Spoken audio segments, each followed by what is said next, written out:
There are two kinds of people in this world. The people who fail to do what they know they should, and those who keep doing things they know they shouldn't. Guess what? You're both. Hi, I'm your host, life and business coach, Marcy Barker, aka your loving kick in the pants. In this podcast, I'll teach you the 6 steps of my accountability code that will help you wake up with clarity and show up with aligned action steps that make follow through easy and peaceful. All right, let's jump in. Hello, my beautiful people. I am here with my beautiful client, Jeana. And when I first was exposed to Jeana, I found her on Facebook. She was just speaking my language right off the bat. And we met through Lady Bosses, I believe. You were on the list to come. Very first retreat, yeah. Yeah, and it's been great ever since. We're very aligned in what we do. So, Jeana, before we dive in, tell us a little bit about you, your stage of life, and how you found me. I don't know who contacted who, but tell us about yourself. Yeah, I'm trying to think. I think I might have reached out to you about the Lady Bosses retreat. And yes, I was kind of the same way. I saw you online and was like, okay, we're going to be friends. I could just already tell because we were very similar in a lot of things. So my stage of life right now, I am a mom of 4 and my kids are 18, 16, 13, and 11. So I'm right in the thick of the teenage, preteen stage of life. I have one daughter who's 13 and then the rest are all boys. Nice. And we relate on that level too, Yeah. in those teen years, because it's not easy.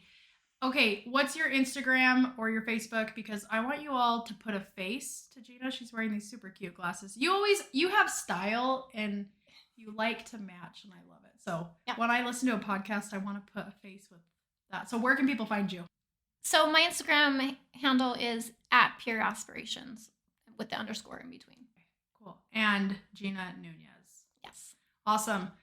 We're at my retreat, my accountability code kickoff retreat. And when we started the name game, we played Take It or Leave It. And I like to play this because I like to know what somebody loves. And I also like to know what kind of repels them because nobody likes everything. And what are the 2 things that you said? I had a couple. Mine was the beach and a girls' night or a spa day with my friends. You would take it all the time. I would take it all the time. And what did you say you would leave? Unkind people or just unkindness. Also, I would leave being cold. Oh, yeah. We sat down there. She needs a blanket. When it comes to unkind people, was there a time in your life where you recognized, or tell me why that's such a strong belief? So I've dealt with my kids having to go through bullying a lot, and I just don't understand the mentality of just not lifting people up and being kind to them. I've always felt like if you can't say anything nice, just don't say anything at all. There's no reason you need to tear somebody down. You can always be lifting someone up. So it's just kind of out of my realm of thinking. So I just don't understand when people... It makes a difference too. And in our coaching together, I know that you're affected when you're like, this happened. And It's interesting when it comes to accountability, we recognize what we will gravitate towards and what we want to leave behind. And we started coaching a few months ago. So what are some of those things that you've recognized even more as you work to become more accountable? I've recognized that I have to go with what is in the top of my mind, what is pressing in my mind. For example, I remember when we first set up our first 3 accountability things we needed to do. And in the middle of the week, I was just like, okay, Marcy, this is not aligning. This does not feel right. I need to have these 3 things that I am supposed to be accountable to doing and checking off, but these things are consuming me. And so we just realigned it. And then it was like effortless. I was like, okay, now I feel like I'm in alignment with what I need to do. So I think it's really listening to your inner self and following you, not the shoulds, not the haves. It's what is your innate desire and what's really pushing you. Yeah, I love that. Recognizing how you function, that's like the basis of the code. And I love too that you're like, no, this is bothering me, so I need to figure this out. Because a lot of people, they just will brush those things to the side and act like they don't exist or pretend that they'll go away on their own. And that's where you and I have a lot in common of like, no, we're going to get this done and take action on it. So tell me a little bit about how you grew up. Where did you define your core values? What are some things that helped you shape how you wanted to show up? So I grew up in a really small town in an awesome community in the Heber Valley area. I live in a little town called Wallsburg is where I grew up. My parents grew up, they're in the same house. And so I grew up with a lot of stability. I was the second oldest of 6 kids. And there was 3 girls and 3 boys. Middle class, but we did a lot of things together as a family. We would have family scriptures, family prayer, we would go on family vacations, and hard work was a big thing that, I mean, you did your chores before you went and played, and then we could just go play and be kids, which I loved. So yeah, I mean, the way I grew up, I don't think I would let my kids do half the things I did. I was like, my daughter, she has some friends so I basically had these close friends that were twins, and now they have 2 sets of twins and they're living right next to each other. And my daughter is really good friends. Well, they also have one in the middle. Like one of them has 5, one of them has 4. And they are like closest friends now with my daughter. And so my mom will let her come and stay over and she'll go to their house. And I'm like, I just biked to their house. That's kind of far away. And I was kind of small where I just would get on my bike and bike to their house after my chores were done and spend the day there. And then we decided we were going to go mountain biking somewhere in the mountains. And I just don't think I could parent like that. But there was just a lot of trust and a lot of instilled values of be honest, show integrity, have hard work, treat others with kindness. Yeah. We've talked about this in our calls too, of like the difference between how we were raised and how our kids are. And full transparency, guys, on our last call, Jeana and I were like, our houses are a mess and how do we get the kids to do everything? And our kids are entitled, but we want the best for them. And we created a life for them that's happy and good. Mm-hmm. And a lot of times that translates in our brains of financial stability and allowing your kids to have these opportunities. Hey listeners, the message of waking up and showing up is yours for the taking. In fact, it's free. I've recorded my entire audiobook and I'd love for you to consume it between episodes. Head to marcybarker.com to get instant access to the accountability code Wake Up and Show Up. All right, let's jump back in.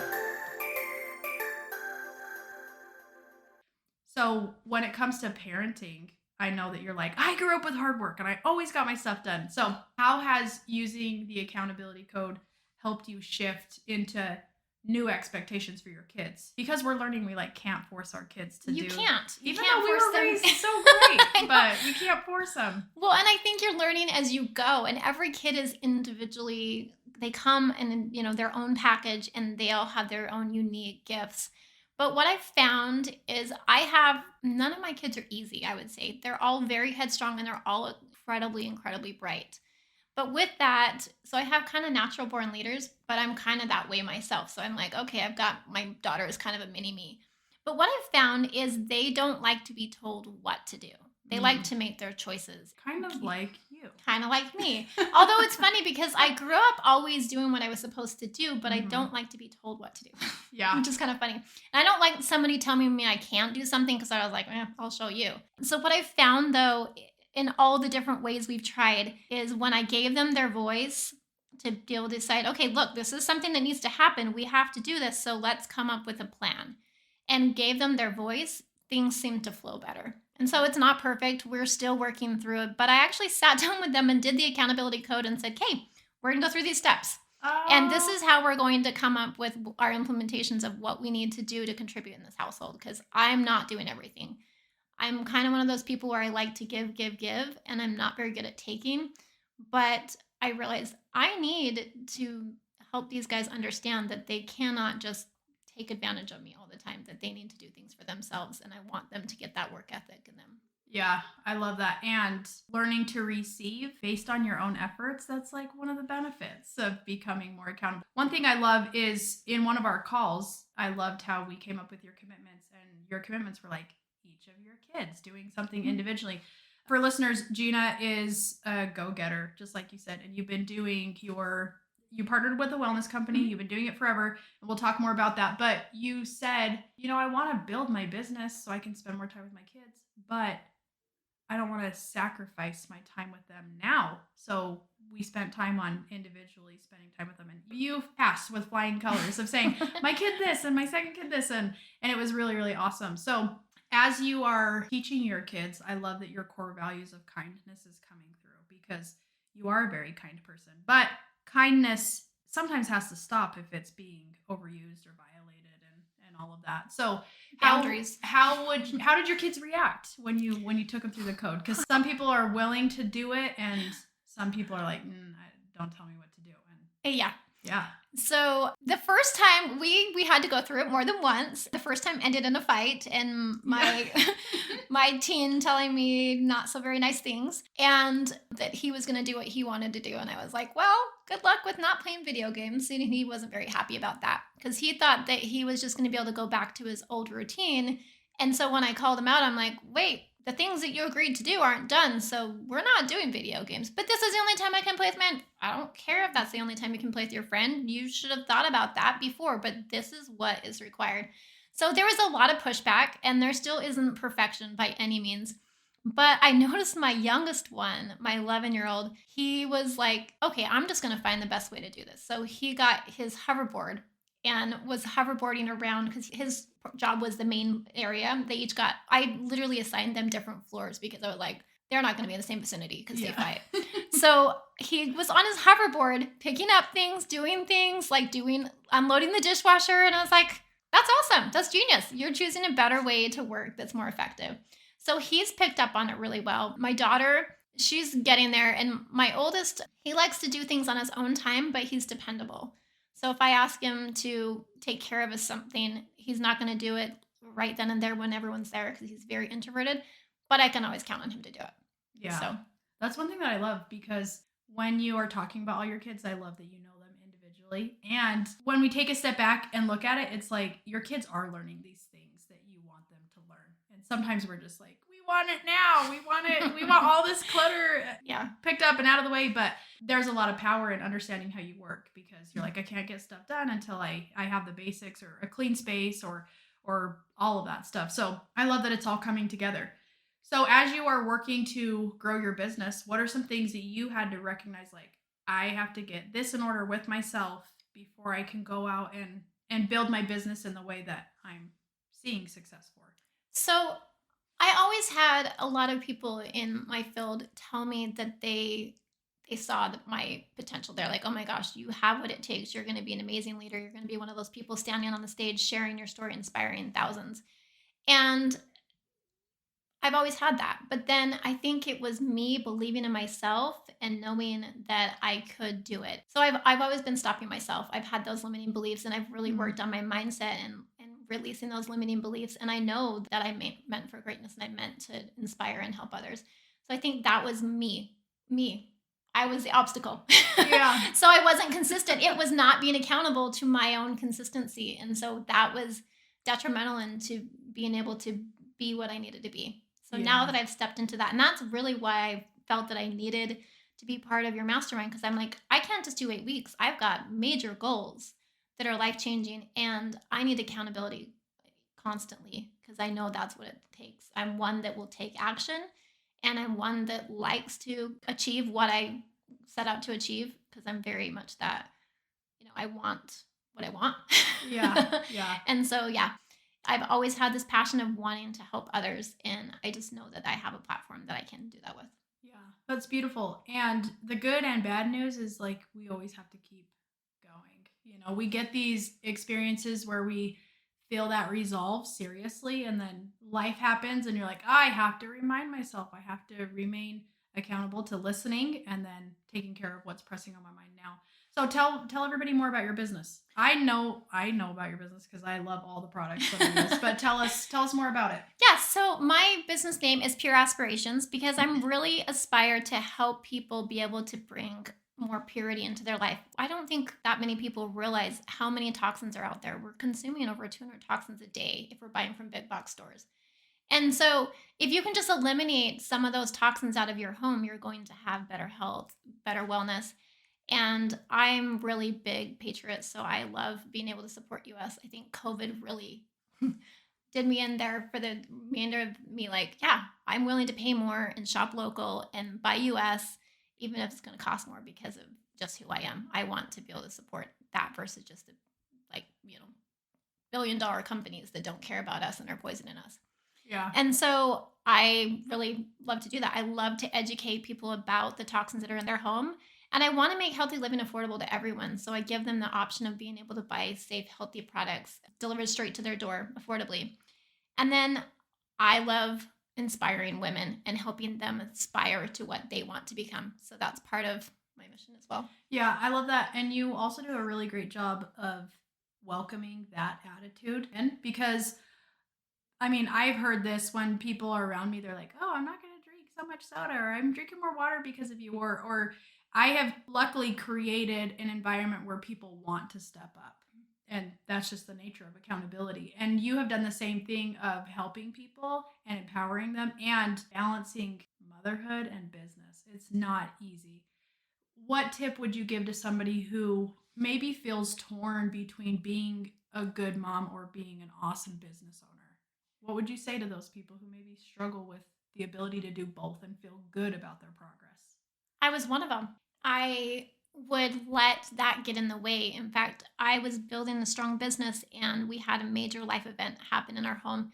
And I completely put everything on hold. Completely. Like I shut everything down. I was still a customer and I still love shopping at the online store that I shop at, but I wasn't not building my business whatsoever. Mm. And it was God telling me, okay, this is the right timing again, where I finally stepped back into my role that I knew I was supposed to do. But I found that you are the best version of yourself when you're taking time for yourself. You're going to be a better mom, a better wife, just a better person in general when you are realizing what you need and not leaving your bucket empty. And so I started focusing on that. I started really making time for myself and my self-care and realizing that it's okay to not have to do everything. I had to kind of relinquish some of my control. Yeah. And I'm still working Yes, on we're still relinquishing working. my control. Yeah. But my house is probably a mess right now. But my kids know how important it is that I will come home to most likely a clean house just because they know how important it is to me.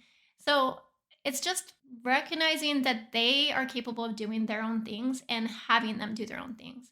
But realizing that my mission is big and that there's a lot of people that I'm meant to help, and me just staying small and not opening up isn't going to help anyone. Mm-hmm. And I'm leading them. I'm teaching them how to set goals, how to miss goals, how to continue to set goals, and how to dream. Yes. I love that it's coming through in all aspects of your life, because your kids know. Your kids know that you have these values, that you're willing to put yourself first at times. You're willing to spend one-on-one time with them. You're willing to show them, not just tell them. I absolutely love that. As you are relinquishing control, because yeah, we laugh at that, because I've had to tell Jeana, like, oh, I'm just a couple steps ahead of you, because I've done the work to not care. Like, I can walk past a pigsty in my house and I'm like, that's totally fine, because it's not my job, and that at the end of the day, nobody's gonna read how dirty my house was at my funeral, you know. And so I've been able to feel the peace of like putting what's most important first, and you are definitely doing that too. So I love that. Your husband is a very busy guy. Yes. He does a lot for your family and for his own business and work. How has the dynamic been different as you have grown and taken on this idea of being more accountable? So I think my husband, he's just kind of a diamond in the rough, if you would say. He grew up in poverty in the Bronx, but he always wanted more. He dug his way through. I mean, he was valedictorian of school, and then he ended up getting a scholarship and going to BYU and getting his master's in tax and his bachelor's in accounting at the same time. So he's took examples that he didn't want and chose to do the opposite, essentially. But what I found is communication has been really key. He knows my passion. He knows that I'm meant to lead and to help people, and he sees that in me, and he loves that about me. So he's been really supportive. And I've just had to sit down with him. We've actually taken a lot of time. We have weekly date nights. We work on our relationship a lot. We'll go on a vacation once a year or like a weekend away, because we realize that life is busy. I mean, sometimes he's working 90+ hour weeks as a tax manager, but we take us as a priority. And I think that's what has, I support him, he supports me, and we get on the same page. As far as parenting styles, we definitely have our struggles with parenting, and it's like our marriage has not been perfect. There's been a lot of trials, but I think it's basically communication. Yeah. And one day the kids will move out, right? Yep. Hopefully. And then we'll travel the world alone together. and I guess what I hear is that, grandkids are the reward for raising teenagers. So I don't know, we'll do it together and Let's hope celebrate so. moving kids out one at a time. But to finish up, is there a message you would like to share with people who are striving to be more accountable? I think it really comes down to listening to your gut and really following. They say that your gut is your second brain. And I really truly believe that God speaks to you through your heart and through your gut. And if you follow that and are in aligned with what he wants, you're going to be guided in the right direction. If you feel resistance and it's not lining up and it's not aligning, then it's probably not the right time in your life or it's not the right thing. And so I think it's just trusting God and letting him be in charge, but then being willing to do what he asks you to do along the way. And then just doing the work. To be accountable, you have to do the work, you have to commit, and then you have to say, oh, what didn't work or what worked? What do I need to change? And be willing to make the changes to continue forward. Yeah, love that. Ties in the name with the name of the podcast, Your Loving Kick in the Pants. You have to do the work. Yes. And I'm grateful to have you in my life to be a really good example of somebody who is continually doing the work. So thank you. Well, you're a good example on that too, for sure. Thank you. I'll post all of Jeana's information in the show notes so you guys can follow and connect with her and be in her space, because you're going to feel a drive to be more empowered and positive and more in alignment. So you're awesome, Jeana. Awesome. You too. Thanks. Hey friends, I want to thank you for listening to this episode of Your Loving Kick in the Pants. If you got any value out of this episode, I would love for you to drop me a review or share with a friend what you learned. All right, I'll see you next Wednesday for Your Loving Kick in the Pants.